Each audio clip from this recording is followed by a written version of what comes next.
बच्चा business studies की previous video के अंदर हम लोग फाइनेंशियल मैनेजमेंट पढ़ रहे थे। ये फाइनेंशियल मैनेजमेंट का थर्ड पार्ट है। इस चैप्टर की 2 वीडियोस मैं ऑलरेडी अपलोड कर चुकी हूँ। फर्स्ट वीडियो के अंदर बच्चा हम लोगों ने क्या पढ़ा कि फाइनेंशियल मैनेजमेंट कहते किसे है, किसी भी कंपनी या किसी भी ऑर्गेनाइजेशन के लिए फाइनेंशियल मैनेजमेंट क्यों इंपॉर्टेंट है, फाइनेंशियल प्लानिंग किसे कहते हैं। देन सेकंड वीडियो के अंदर हम लोगों ने एक बहुत इंपॉर्टेंट टॉपिक डिस्कस करा, 3 मेजर फाइनेंशियल डिसीजंस, कि किसी भी कंपनी या किसी भी ऑर्गेनाइजेशन, किसी भी बिजनेस को 3 मेजर फाइनेंशियल डिसीजंस लेने होते हैं। कौन कौन से 3 मेजर फाइनेंशियल डिसीजंस होते हैं बच्चा? फर्स्ट इज इन्वेस्टमेंट डिसीजन, कि बिजनेस के अंदर जो मनी है उसे कहां इन्वेस्ट किया जाए, उस मनी से कौन से करंट असेट्स खरीदे जाएं, कौन से फिक्स्ड असेट्स खरीदे जाएं, उस मनी को कौन से प्रोजेक्ट में इन्वेस्ट किया जाए, तो बिजनेस के मनी को कहां खर्च करना है, कहां लगाना है, उन सारे डिसीजंस को क्या कहते हैं हम लोग? Investment decision.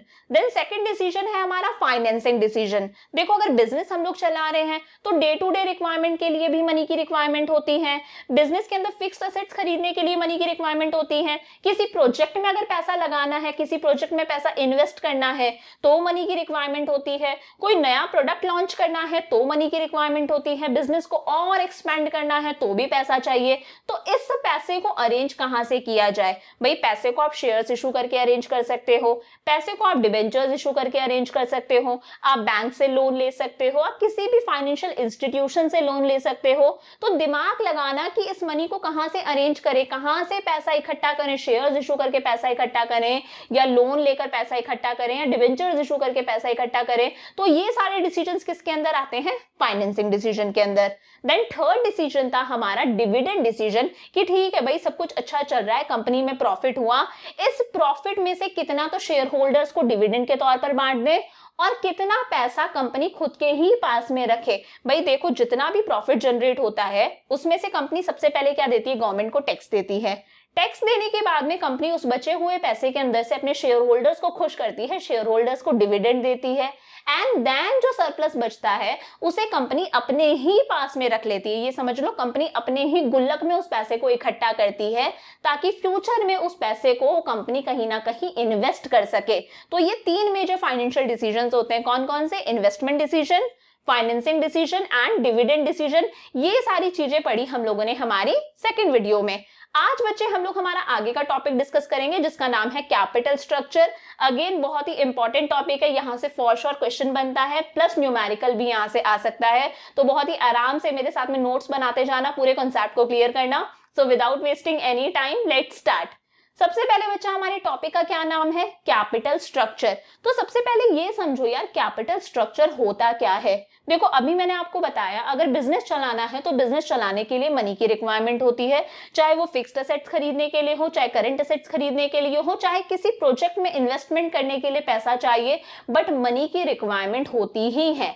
अब इस मनी को अलग अलग सोर्सेज से हम लोग अरेंज कर सकते हैं। फॉर एग्जाम्पल डिबेंचर्स इशू करके मनी अरेंज की जा सकती है, ठीक है, शेयर्स इशू करके हम लोग मनी को अरेंज कर सकते हैं, बैंक से लोन लिया जा सकता है, बैंक से लोन लेके मनी को अरेंज कर सकते हैं, किसी भी अदर फाइनेंशियल इंस्टीट्यूशन से लोन लेके मनी को अरेंज किया जा सकता है। तो इस मनी को अरेंज करने के बहुत सारे तरीके हैं। और एक और इंपॉर्टेंट अभी मैंने बताया था, कंपनी अपना पैसा अपने पास में रखती है, हर साल अपने ही पास में इकट्ठा करती जाती है, समझ लो अपने ही गुल्लक में डालती जा रही है ताकि कभी फ्यूचर में मनी की रिक्वायरमेंट हो तो वहां से पैसा निकाल सके। इसे बोला जाता है रिटेन्ड अर्निंग्स। क्या कहते हैं इसे? Retained earnings. तो बच्चे कंपनी के पास में बहुत सारे सोर्सेज हैं जहां से वो पैसा अरेंज कर सकती है, बट कुछ सोर्सेज को तो हम लोग बोलते हैं डेब्ट और कुछ सोर्सेज को हम लोग बोलते हैं इक्विटी। समझना, capital structure means proportion of डेब्ट and equity used for financing the operations.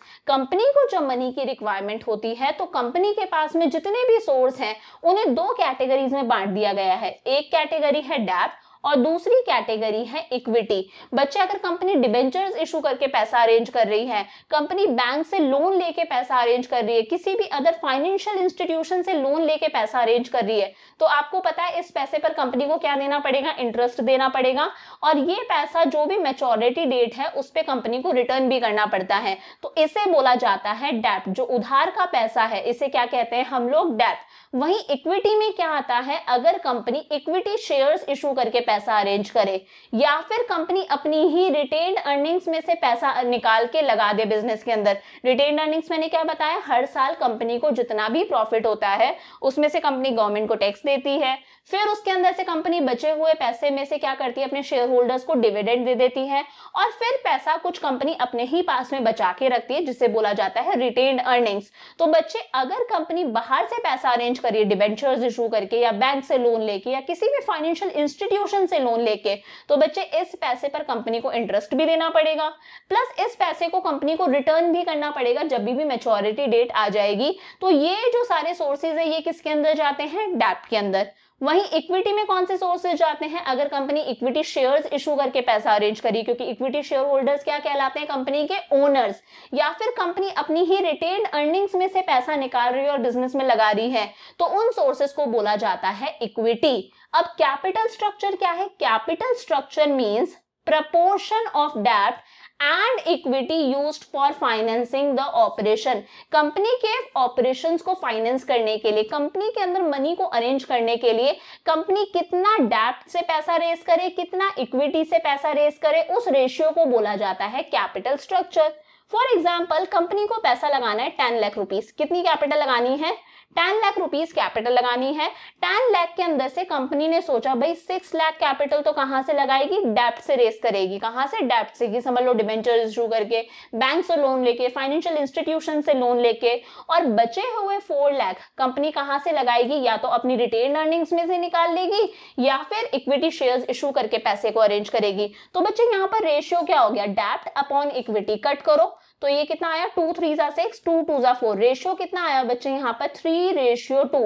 इस रेशियो को बोला जाता है कैपिटल स्ट्रक्चर। क्या समझे, कैपिटल स्ट्रक्चर क्या है, प्रपोर्शन है। प्रपोर्शन मतलब रेशियो डेब्ट और इक्विटी का, कि कितना डेब्ट रखना है, कितना इक्विटी रखना है बिजनेस के ऑपरेशंस को चलाने के लिए। तो फॉर्मूला बहुत ही सिंपल सा है कैपिटल स्ट्रक्चर का, डेब्ट अपॉन इक्विटी। तो यहाँ पर ये डेब्ट कितना था हमारे पास में, 6 लाख, अपॉन इक्विटी कितना माना हम लोगों ने, 4 लाख। तो बच्चे रेशियो कितना आ गया हमारे पास में, कट के इसे कट करा, रेशियो आ गया 3:2। तो क्या है बच्चे कैपिटल स्ट्रक्चर का फॉर्मूला, डेब्ट अपॉन इक्विटी, कि डेब्ट का क्या रेशियो है और इक्विटी का क्या रेशियो है। यहां तक समझ में आता है। The best capital structure is one which increases the value of equity shares और maximizes the wealth of equity shareholders। बच्चे, सबसे बेस्ट कैपिटल स्ट्रक्चर वो माना जाता है जो इक्विटी शेयर्स की वैल्यू को इंक्रीज करे, यानी कि इक्विटी शेयर्स की प्राइस को इंक्रीज कर दे। फॉर एग्जांपल, अगर एक शेयर 100 रुपए का है तो उसकी प्राइस इंक्रीज होके हो जाए 120, इक्विटी शेयर की प्राइस इंक्रीज हो गई। तो सबसे अच्छा कैपिटल स्ट्रक्चर वो माना जाता है जो इक्विटी शेयर्स की प्राइस को इंक्रीज करे, या फिर इनडायरेक्टली आप बोल सकते हो जिससे इक्विटी शेयर होल्डर्स की वेल्थ मैक्सिमाइज हो जाए, इक्विटी शेयर होल्डर्स को लगे हाँ भाई उनको फायदा हो रहा है बिजनेस के अंदर, उन्हें टाइम टू टाइम डिविडेंड मिले, उनके शेयर्स की प्राइस इंक्रीज हो। इस तरह के कैपिटल स्ट्रक्चर को हम लोग क्या कहते हैं, बेस्ट स्ट्रक्चर है। डेब्ट and equity differ in cost and risk. हाँ, ये ध्यान रखना बच्चे, पैसा हम लोग कहां से रेस करें, या तो डेब्ट से या फिर इक्विटी से। डेब्ट और इक्विटी इन दोनों की कॉस्ट भी अलग है, इन दोनों का रिस्क भी अलग अलग है। डेब्ट involves less cost but it is very risky securities. बच्चे, अगर आप डेब्ट से पैसा रेज कर रहे हो, यानी कि डिबेंचर्स इशू करके या फिर बैंक्स और फाइनेंशियल इंस्टीट्यूशन से लोन लेकर अगर आप पैसा लेकर आ रहे हो अपने बिजनेस के अंदर, तो उसकी कॉस्ट तो कम है तो सस्ता, but it is very risky securities, but ये बहुत ही ज्यादा रिस्की सिक्योरिटी है। जबकि अगर आप इक्विटी शेयर्स इशू करके या फिर रिटेन अर्निंग से पैसा अरेंज कर रहे हो, आर एक्सपेंसिव सिक्योरिटीज, ये बहुत ही ज्यादा एक्सपेंसिव सिक्योरिटीज हैं। बच्चे, जब आप शेयर्स इशू करते हो तो बहुत सारी लीगल फॉर्मेलिटीज होती हैं, आपको प्रोस्पेक्टस इशू करना होता है शेयर्स इशू करने के लिए, बीच बीच में आपको मीडिएटर्स अरेंज करवाने पड़ते हैं, फॉर एग्जांपल ब्रोकर्स, अंडरराइटर्स, उन मीडिएटर्स को आपको कमीशन देना पड़ता है, वो लोग आपके शेयर्स को बिकवाते हैं। तो अगर आप किसी भी तरह के इक्विटी शेयर्स को इशू करके अपना पैसा अरेंज कर रहे हो तो वो एक्सपेंसिव सिक्योरिटी है, क्योंकि वहां पर बहुत ज्यादा लीगल फॉर्मेलिटीज हैं, प्लस बहुत ही ज्यादा जो मीडिएटर्स को अमाउंट देना पड़ता है, अंडरराइटर्स और ब्रोकर्स को वहां पर पैसा खर्च होता है, but these are safe securities. But यहाँ पर रिस्क कम है क्योंकि ये सेफ सिक्योरिटी है, क्योंकि बच्चे इक्विटी शेयर्स पर आपको डिविडेंड देना कंपलसरी नहीं है। इक्विटी शेयर होल्डर्स को कंपनी डिविडेंड तभी देती है जब भी कंपनी को सरप्लस प्रॉफिट हो रहा है। अगर कंपनी को अच्छा प्रॉफिट हो रहा है तो कंपनी ने डिविडेंड देगी, अगर कंपनी को प्रॉफिट नहीं हो रहा तो इन पर डिविडेंड देना कंपलसरी नहीं है। तो वही बात लिखिए, डेब्ट इज रिस्की। डेब्ट रिस्की है, डिबेंचर से अगर आप पैसा अरेंज कर रहे हो, अगर आप बैंक से लोन लेकर आ रहे हो, तो ये सारी चीजें बहुत ही ज्यादा रिस्की हैं, because payment of regular interest on डेब्ट and the principal amount of डेब्ट is a legal obligation of the business. क्योंकि यहाँ पर आपको कंटिन्यूअस पैसे पर इंटरेस्ट भी देना पड़ेगा, और जब भी मैच्योरिटी की डेट आ जाएगी तब आपको वो प्रिंसिपल अमाउंट भी रिटर्न करना पड़ेगा। ये लीगल ऑब्लिगेशन है, कानूनी तौर पर ये लीगल है। अगर आपकी कंपनी लॉसेस में भी जा रही है तो भी आपको इन पर इंटरेस्ट और इनका प्रिंसिपल अमाउंट रिटर्न करना ही पड़ेगा। जबकि इक्विटी शेयर्स सेफ हैं, because there is no legal obligation to pay dividend to equity share holders. क्योंकि किसी भी तरह की कोई लीगल ऑब्लिगेशन नहीं है, कानूनी ऑब्लिगेशन नहीं है कि आपको इक्विटी शेयर होल्डर्स को डिविडेंड देना ही है। अगर कंपनी को प्रॉफिट होता है तो कंपनी इक्विटी शेयर होल्डर्स को डिविडेंड देगी, अगर कंपनी को प्रॉफिट नहीं हो रहा तो कंपनी इक्विटी शेयर होल्डर्स को डिविडेंड नहीं देगी। तो ये सारा बेसिक कॉन्सेप्ट है, अब आप आगे का आराम से समझ सकते हो। तो कैपिटल स्ट्रक्चर क्या है कि बिजनेस के अंदर जो कैपिटल लगानी है उसके अंदर कितना तो डेब्ट हो, मतलब उधार लिया हुआ पैसा हो, और कितना इक्विटी हो, यानी कि खुद का पैसा हो। तो बच्चे डेब्ट को याद रखना, डेब्ट का दूसरा नाम है बोरोड फंड्स। क्या कहते हैं डेब्ट का दूसरा नाम क्या है? Borrowed funds. क्या नाम है डेब्ट का? क्योंकि बाहर का पैसा है। वहीं इक्विटी का दूसरा नाम क्या है बच्चे? Owner's fund. इक्विटी का दूसरा नाम क्या है? Owner's fund. तो डोंट गेट कंफ्यूज्ड, इसे आप डेब्ट अपॉन इक्विटी भी बोल सकते हो या फिर borrowed funds upon owner's fund भी बोल सकते हो। Generally, companies use the concept of financial leverage to set up capital structure. Generally, बच्चा इस capital structure को set करने के लिए कि कितना debt से पैसा रेज करना है, कितना equity से पैसा रेज करना है, कंपनी इसके लिए concept यूज करती है जिस concept को बोला जाता है financial leverage। फाइनेंशियल लेवरेज, बच्चा फाइनेंशियल लेवरेज का दूसरा नाम है ट्रेडिंग ऑन इक्विटी। दोनों नाम आपको पता होने चाहिए। क्या कहता है financial leverage? Financial leverage refers to proportion of डेब्ट इन द ओवरऑल कैपिटल। क्या समझे कि कंपनी की जो भी ओवरऑल कैपिटल है, कंपनी की जो भी टोटल कैपिटल है, उस टोटल कैपिटल में डेब्ट का कितना प्रपोर्शन है, डेब्ट का कितना शेयर है, उसे बोला जाता है फाइनेंशियल लेवरेज। फॉर एग्जाम्पल मैं कहती हूँ कि कंपनी की टोटल कैपिटल है ₹10 लाख। इस 10 लाख को कंपनी ने कैसे रेस करा? भाई कंपनी ने 6 लाख रुपीस तो कहां से रेस करे? डेब्ट से। फॉर एग्जांपल डिबेंचर्स इशू करके, बैंक से लोन लेकर, और बचे हुए 4 लाख रुपीस कंपनी ने कहां से रेस करे? इक्विटी से। इक्विटी से रेस करने का मतलब है शेयर्स इशू करके या फिर रिटेन अर्निंग से ये पैसा लगाया। तो कंपनी की ओवरऑल कैपिटल कितनी है? 10 लाख। डेब्ट से कंपनी ने कितना पैसा रेस करा? 6 लाख रुपीस। तो कंपनी की ओवरऑल कैपिटल में डेब्ट का कितना प्रपोर्शन है, डेब्ट का कितना शेयर है, उसे बोला जाता है फाइनेंशियल लेवरेज। फॉर्मूला क्या है बच्चे फाइनेंशियल लेवरेज का? Financial leverage is equal to डेब्ट अपॉन इक्विटी। डेब्ट कितना है हमारे पास में? 6 लाख। इक्विटी कितना है? 4 lakh. 6 lakh upon 4 lakh. Financial leverage का फॉर्मूला क्या है? डेब्ट अपॉन इक्विटी। अब बच्चा यहां पर आपको दो बहुत इंपॉर्टेंट बातें दिमाग में रखनी है, बहुत इंपॉर्टेंट है, ध्यान से समझना। विथ डेब्ट फंड कंपनीज अर्निंग्स इंक्रीजेस। क्या कहता है? विथ डेब्ट फंड कंपनीज अर्निंग्स इंक्रीजेस, कि कंपनी के कैपिटल स्ट्रक्चर में जितना ज्यादा डेब्ट होगा उतना ही कंपनी की जो अर्निंग्स है इंक्रीज होंगी। बच्चे अर्निंग्स का मतलब है अर्निंग पर शेयर की जो प्राइस है वो इंक्रीज होगी। क्या समझे?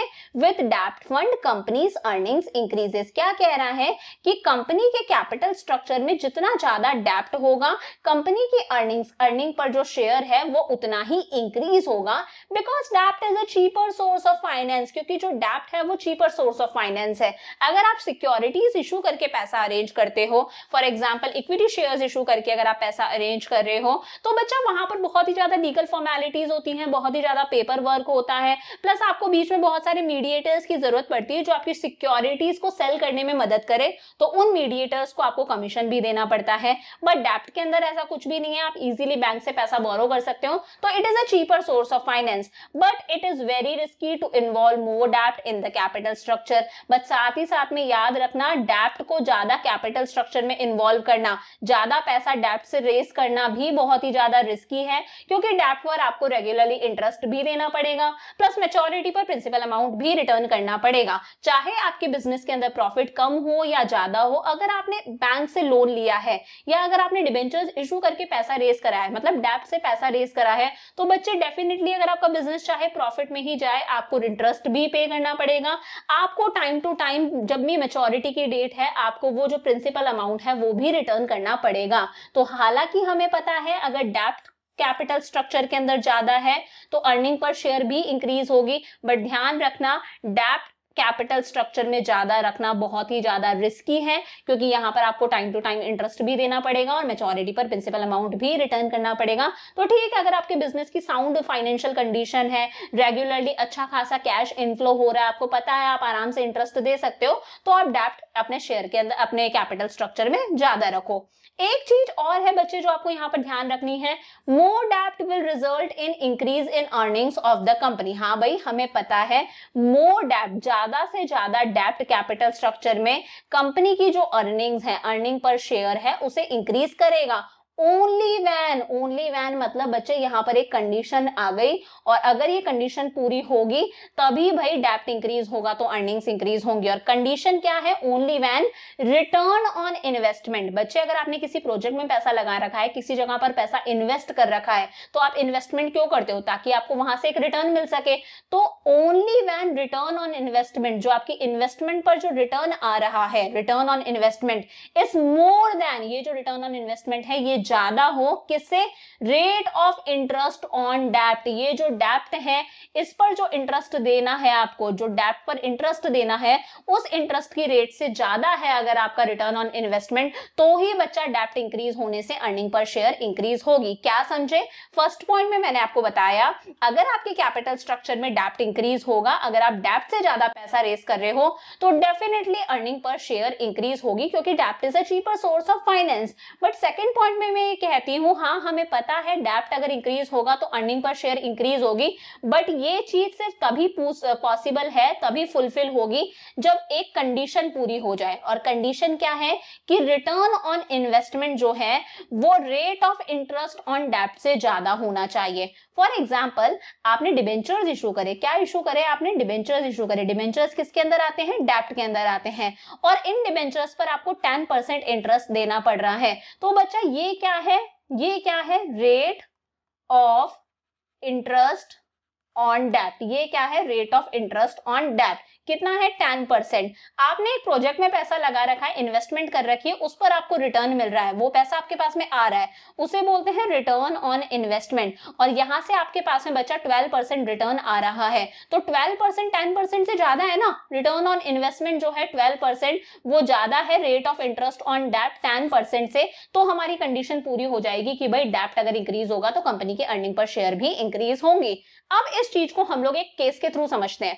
पहला केस क्या कहता है बच्चा? कंपनी की टोटल कैपिटल है 50 लाख रुपीस। अब ये 50 लाख कंपनी ने कैसे अरेंज करे? 40 लाख तो कंपनी ने अरेंज करे इक्विटी शेयर्स इशू करके, और 10 लाख रुपीस कंपनी ने अरेंज करे डेब्ट से। मतलब डेब्ट का शेयर कितना है? 10 लाख, और इक्विटी का शेयर कितना है? 40 लाख, पूरी की पूरी 50 लाख की कैपिटल में। टैक्स कितना देना पड़ता है बच्चे? 30%। इंटरेस्ट ऑन डेब्ट, ये जो डेब्ट है इस पे कितना इंटरेस्ट देना है? 10%।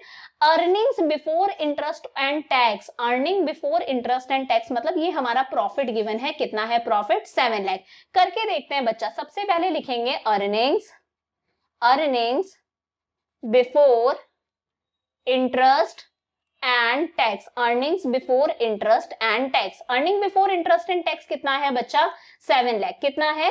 7 लाख। सबसे पहले बच्चे earning before interest and tax में से हम लोग क्या लेस करते हैं? इंटरेस्ट। क्या लेस करते हैं? इंटरेस्ट। तो इंटरेस्ट देखो कितना है? इंटरेस्ट ऑन डेब्ट कितना है? 10%। इंटरेस्ट ऑन डेब्ट कितना है? 10 लाख। 10 लाख का 10% क्या होता है? एक जीरो गायब कर लो। 10 लाख का 10% क्या हो गया?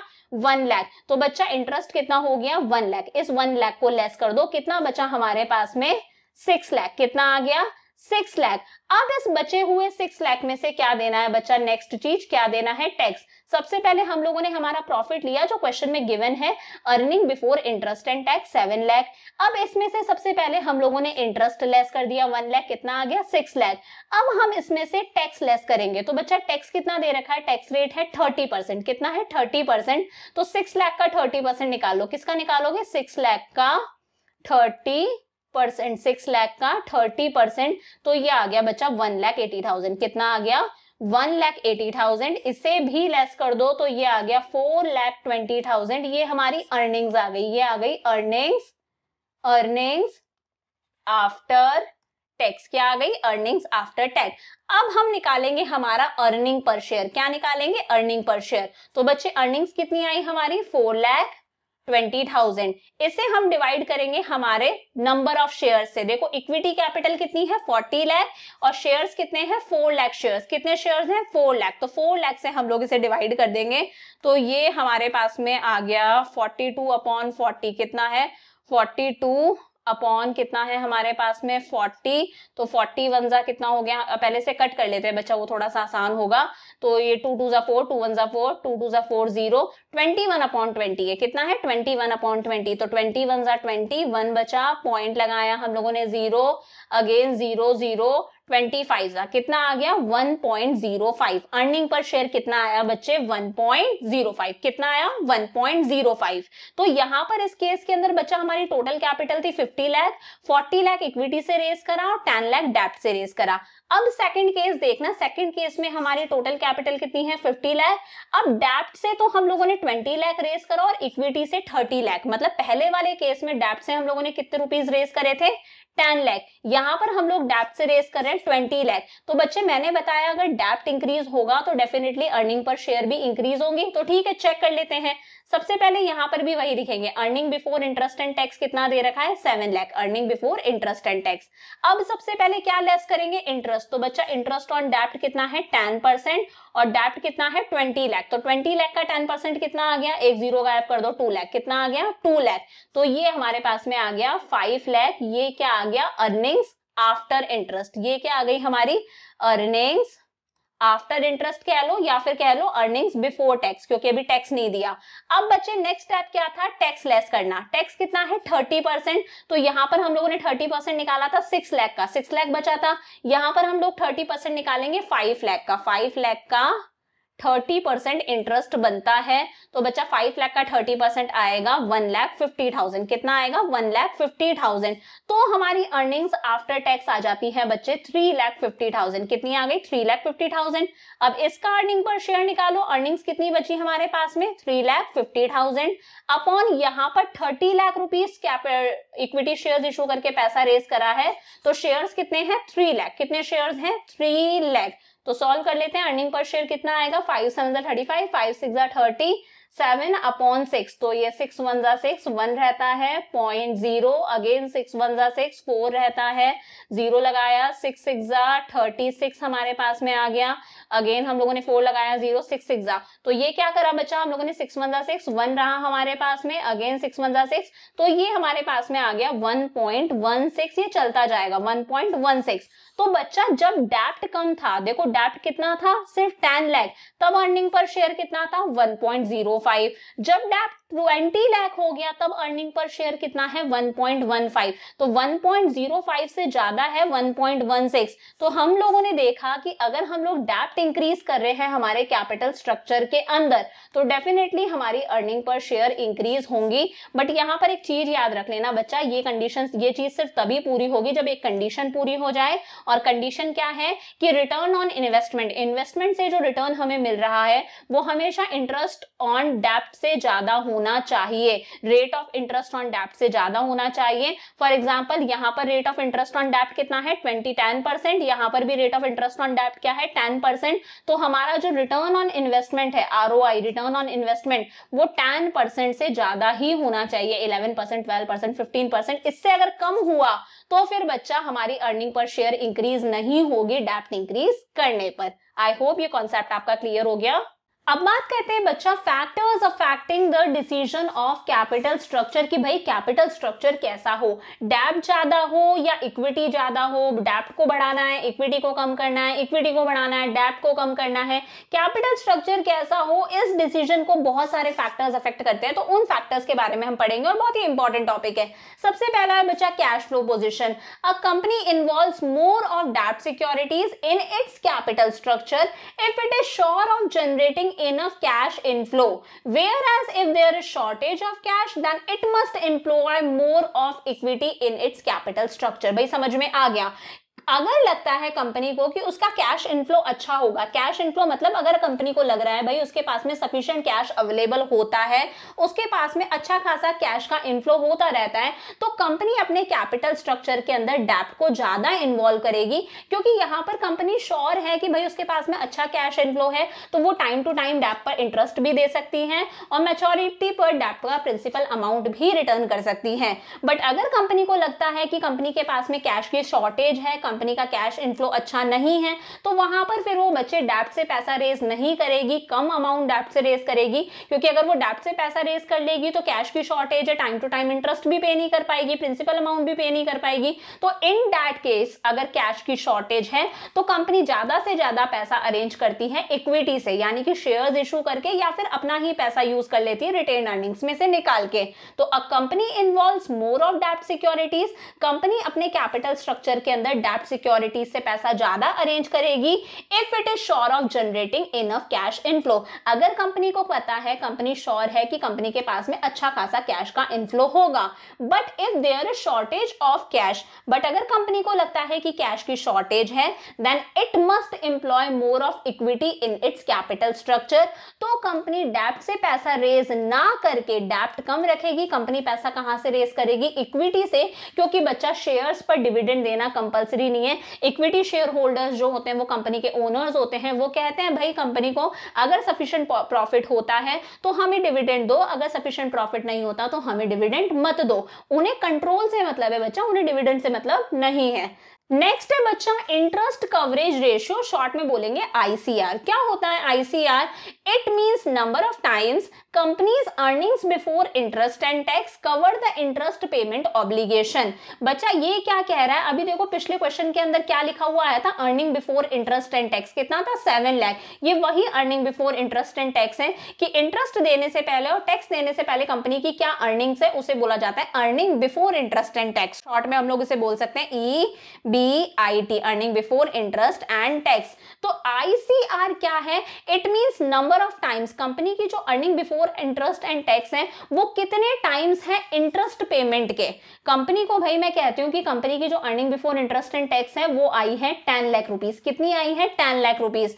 और कंपनी को अपने डिबेंचर्स पर, अपने डेब्ट पर, अपने लोन पर इंटरेस्ट पे करना पड़ता है बच्चे 10,000। कितना पे करना पड़ता है? 10,000। तो ये 40 से 40 कैंसिल हो गई, कितना बचा? 100। मतलब मैं ये बोल सकती हूँ कि कंपनी की जो अर्निंग्स है वो उस इंटरेस्ट का 100 टाइम्स है। जितना भी इंटरेस्ट कंपनी को पे करना पड़ रहा है उसकी 100 गुना उसकी अर्निंग्स है। तो भाई अर्निंग्स इतनी ज्यादा है, इंटरेस्ट की 100 टाइम्स है, अर्निंग्स इतनी ज्यादा है, इसका मतलब कंपनी कैपेबल है कि वो डेब्ट से पैसा रेज कर सकती है। तो higher ICR means, higher ICR, higher interest coverage ratio का मतलब क्या है? Companies can have more of borrowed fund. Company आराम से बोरोड फंड्स यानी कि डेब्ट से पैसा रेज कर सकती है, क्योंकि कंपनी की इतनी कैपेसिटी है, इंटरेस्ट 10,000 है, अर्निंग्स 10 लाख है, 100 टाइम्स अर्निंग्स उसकी ज्यादा है, तो कंपनी की इतनी कैपेबिलिटी है कि वो आराम से इंटरेस्ट पे कर सकती है। वेयर एज लोअर आईसीआर, अगर ये आईसीआर कम है, फॉर एग्जांपल मैं कहूं कि ये अगर मान लो 5 टाइम्स आ रहा होता, कितना आ रहा होता है? 5 टाइम्स ही आ रहा होता, मतलब कंपनी की इतनी कैपेबिलिटी नहीं है कि वो टाइम टू टाइम अपने डेब्ट पर इंटरेस्ट दे सकेगी, तो फिर वो बोरोड फंड्स यानी कि डेब्ट से पैसा कम रेज करती है। क्या फॉर्मूला है बच्चा आईसीआर का? Earning before interest and tax upon interest. क्या है? Earning before interest and tax upon interest. अगर ये आईसीआर ज्यादा आ रहा है तो कंपनी क्या करेगी? डेब्ट से ज्यादा पैसा रेज करेगी। अगर ये आईसीआर कम आ रहा है तो कंपनी डेब्ट से पैसा कम रेज करेगी, क्योंकि in that case company interest पे नहीं कर सकती। थर्ड है डेब्ट सर्विस कवरेज रेशियो। बच्चा ये भी इसी के जैसा है। डेब्ट सर्विस कवरेज रेशियो के अंदर थोड़ी सी एक्स्ट्रा चीजें आ जाती है। फॉर्मूला है profit after tax plus depreciation plus non cash expenses written off, जैसे goodwill written off, preliminary expenses written off. तो यहां पर आपको क्या लेना है, profit after tax, depreciation plus non cash expenses written off upon क्या लेना है, प्रेफरेंस शेयर्स को जो डिविडेंड दे रहे हो वो, किसी भी डेट पर, फॉर एग्जांपल किसी भी लोन पर, डिबेंचर्स पर जो इंटरेस्ट दे रहे हो वो, प्लस रीपेमेंट ऑब्लिगेशन, इन सब का प्रिंसिपल अमाउंट जो आपको रिटर्न करना है। तो वही है सेम। अगर बच्चा डेब्ट सर्विस कवरेज रेशियो DSCR, डेब्ट सर्विस कवरेज रेशियो अगर आपका ज्यादा आ रहा है तो आप डेब्ट से आसानी से पैसा रेज कर सकते हो। अगर आपका डेब्ट सर्विस कवरेज रेशियो कम आ रहा है तो आप डेब्ट से पैसा कम रेज करोगे, क्योंकि इन दैट केस आप प्रेफरेंस शेयर्स को डिविडेंड नहीं दे पाओगे आसानी से, आप इंटरेस्ट पे नहीं कर पाओगे, इवन आप प्रिंसिपल अमाउंट भी टाइम टू टाइम रिटर्न नहीं कर पाओगे। तो higher the interest coverage ratio, higher the डेब्ट will be in the capital structure, higher the डेब्ट service coverage ratio, higher the डेब्ट will be in the capital structure. Fourth है interest on investment. ये point अभी मैंने पहले भी समझाया था बच्चा। If return on investment, return on investment क्या है, ROI is more than rate of interest. अगर ये रिटर्न ऑन इन्वेस्टमेंट ज्यादा है, किससे, रेट ऑफ इंटरेस्ट, जो आपको लोन पर इंटरेस्ट देना पड़ रहा है उससे, इसका मतलब अगर आप डेब्ट कैपिटल स्ट्रक्चर में ज्यादा रखोगे तो कंपनी की अर्निंग्स इंक्रीज होंगी।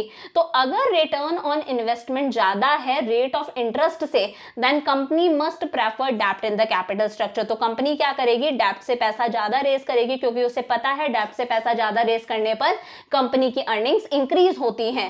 But if return on investment, अगर कंपनी का जो रिटर्न ऑन इन्वेस्टमेंट ये लेस है, किससे, जो भी कंपनी को इंटरेस्ट पे करना पड़ रहा है डेब्ट पर उससे, तो बच्चा इन दैट केस कंपनी डेब्ट से पैसा कम से कम रेज करेगी, क्योंकि ऐसा करने से कंपनी की जो अर्निंग्स है वो गिर जाएंगी। फिफ्थ पॉइंट है कॉस्ट ऑफ डेब्ट। इफ कॉस्ट ऑफ डेब्ट is low than company will involve more डेब्ट securities in its capital structure, but if डेब्ट is available at high cost than company will involve less डेब्ट securities in its capital structure. बच्चे अगर डेब्ट से पैसा raise करने की कंपनी की कॉस्ट कम आ रही है, कंपनी को सस्ता पड़ रहा है डेब्ट से पैसा रेज करना, तो भैया बढ़िया है, कंपनी डेब्ट से पैसा रेज कर देगी, कंपनी के कैपिटल स्ट्रक्चर में डेब्ट ज्यादा होगा। बट अगर डेब्ट से पैसा रेज करने की कंपनी की जो कॉस्ट है वो ज्यादा आ रही है, तो बच्चे कंपनी अपने कैपिटल स्ट्रक्चर में डेब्ट का रेशियो, डेब्ट का प्रपोर्शन कम कर देगी। सिक्स्थ है tax rate. High tax rates means cheaper डेब्ट as interest is subtracted from income. बच्चा अभी हम लोगों ने देखा था, सबसे पहले हम लोग ले रहे थे earning before interest and tax, जो 7 लाख हम लोगों ने लिया था। फिर इसमें से हम लोगों ने क्या लेस करा था, इंटरेस्ट लेस करा था। देन जो अर्निंग्स आई थी उसमें से हम लोगों ने टैक्स लेस करा था। तो बच्चा टैक्स निकालने के लिए, टैक्स हम लोगों ने कौन से अमाउंट पे निकाला, जो इंटरेस्ट लेस करके अमाउंट आया था। सबसे पहले earning before interest and tax लिया था, उसमें से इंटरेस्ट लेस करा था, फिर जो अमाउंट आया था उस पर हम लोगों ने टैक्स कैलकुलेट करा था।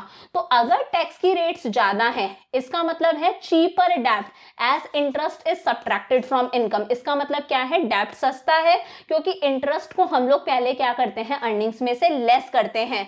सो when tax rates are high, अगर टैक्स की रेट्स ज्यादा है तो कंपनी डेब्ट से पैसा ज्यादा रेस करेगी। क्या समझे, अगर टैक्स की रेट्स ज्यादा है तो कंपनी अपने कैपिटल स्ट्रक्चर में डेब्ट ज्यादा रखेगी, क्योंकि डेब्ट पर जो इंटरेस्ट देना पड़ रहा है वो पहले ही सब्ट्रैक्ट कर दिया जाता है, फिर टैक्स देते हैं। बट अगर टैक्स की रेट्स कम है तो कंपनी सोचेगी चलो भाई ठीक है, डेब्ट से पैसा भी हम कम रेस करेंगे।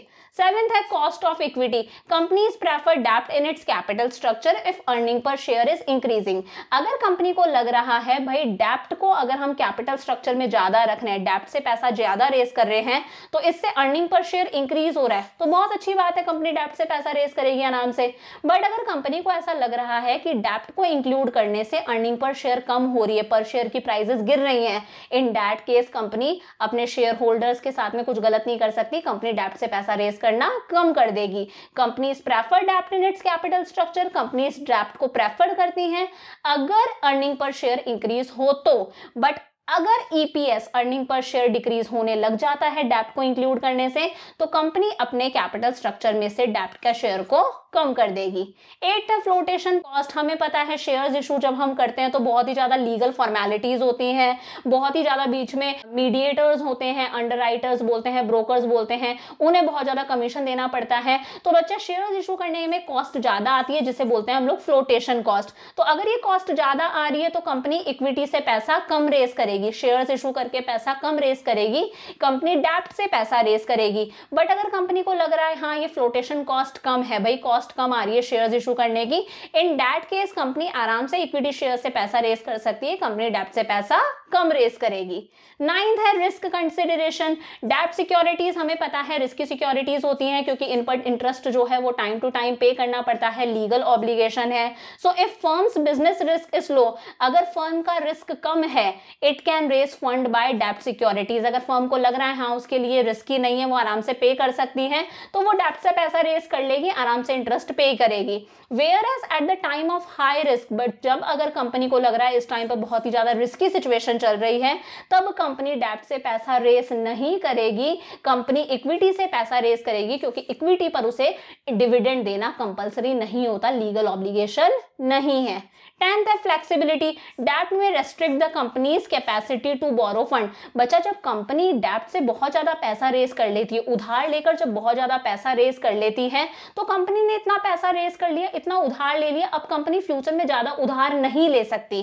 तो डेब्ट क्या करता है, कंपनी को रेस्ट्रिक्ट कर देता है कि वो फर्दर पैसा बोरो ना करे।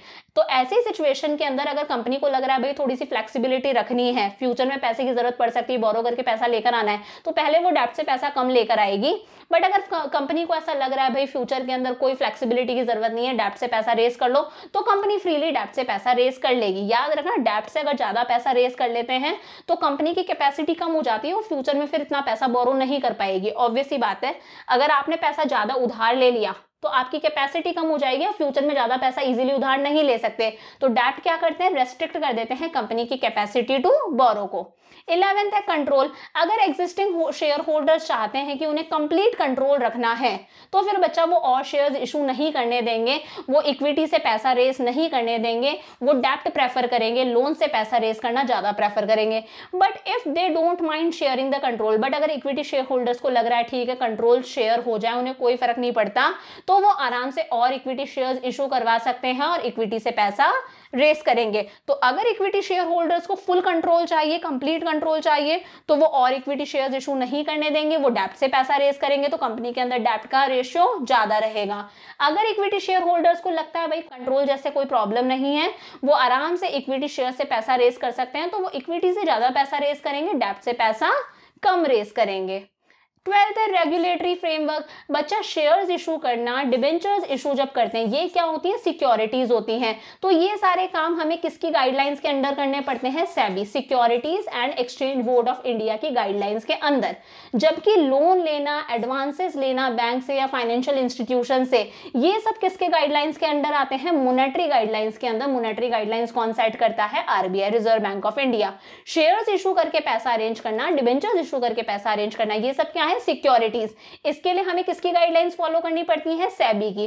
जबकि लोन्स और एडवांसेस अगर आपसे बैंक से लेने हैं तो आपको किसकी गाइडलाइंस फॉलो करनी पड़ेंगी, मॉनेटरी गाइडलाइंस, आरबीआई की। तो जो भी गाइडलाइंस वहां पर मतलब इस तरह की हैं कि फ्लेक्सिबल है, ज्यादा रूल्स और रेगुलेशंस नहीं है। आपको लग रहा है सेबी की गाइडलाइंस बहुत ही ज्यादा सिंपल है, ज्यादा रूल्स और रेगुलेशंस नहीं है, तो आप शेयर्स और डिबेंचर्स से पैसा रेस करोगे। अगर आपको लग रहा है सेबी की गाइडलाइंस बहुत ही ज्यादा स्ट्रिक्ट हैं, बहुत ही ज्यादा रूल्स और रेगुलेशंस हैं, इन दैट केस आप लोन्स लेके, एडवांस लेके अपने बिजनेस के अंदर पैसा लगाओगे, मॉनेटरी गाइडलाइंस अगर आपको इजी लग रही हैं। 13 है stock market condition during depression और रिसेशन। जब कंट्री के अंदर डिप्रेशन और रिसेशन चल रहा है, भाई कंट्री बहुत ही ज्यादा डाउन जा रही है, business is slow, business slow रहता है, इन्वेस्टर्स हेजिटेट करते हैं शेयर्स के अंदर पैसा लगाने से।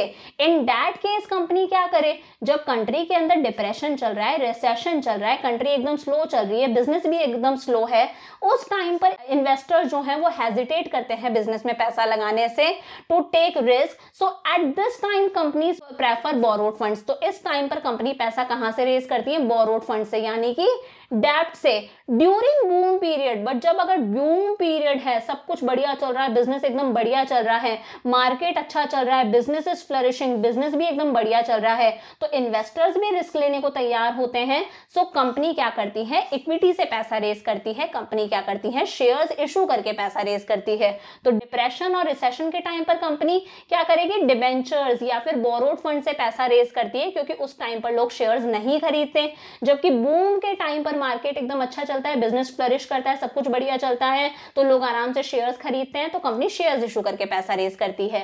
लास्ट पॉइंट है capital structure of other companies. थोड़ा बहुत बच्चा कंपनीज दूसरी कंपनीज का भी कैपिटल स्ट्रक्चर देखती हैं। Some companies frame their capital structure, कुछ कंपनीज अपना कैपिटल स्ट्रक्चर दूसरी कॉम्पिटिटिव कैपिटल स्ट्रक्चर्स के अकॉर्डिंग सेट करती हैं। तो ये भी एक पॉइंट हो सकता है कि दूसरी कंपनीज का कैपिटल स्ट्रक्चर कैसा है। अगर दूसरी कंपनीज ने डेब्ट से ज्यादा पैसा रेज करा है, तो कोई भी पर्टिकुलर कंपनी भी डेब्ट से पैसा ज्यादा रेज कर लेगी। अगर दूसरी कंपनीज ने इक्विटी से पैसा ज्यादा रेज करा है, तो वो कंपनी भी इक्विटी से पैसा ज्यादा रेज करेगी। तो कुछ कंपनीज ऐसी होती हैं जो दूसरी कंपनीज के कैपिटल स्ट्रक्चर के बेसिस पर अपना कैपिटल स्ट्रक्चर डिसाइड करती हैं। इसी के साथ में कैपिटल स्ट्रक्चर भी कंप्लीट हो गया। तो बच्चा 3 टॉपिक हम लोगों ने डिस्कस कर दिए। अब एक लास्ट टॉपिक बचता है हमारा वर्किंग कैपिटल, वो हम लोग नेक्स्ट वीडियो में डिस्कस कर लेंगे। वीडियो अच्छा लगा तो अच्छे से अपने दोस्तों के साथ में शेयर करो। See you in the next video, bye for now.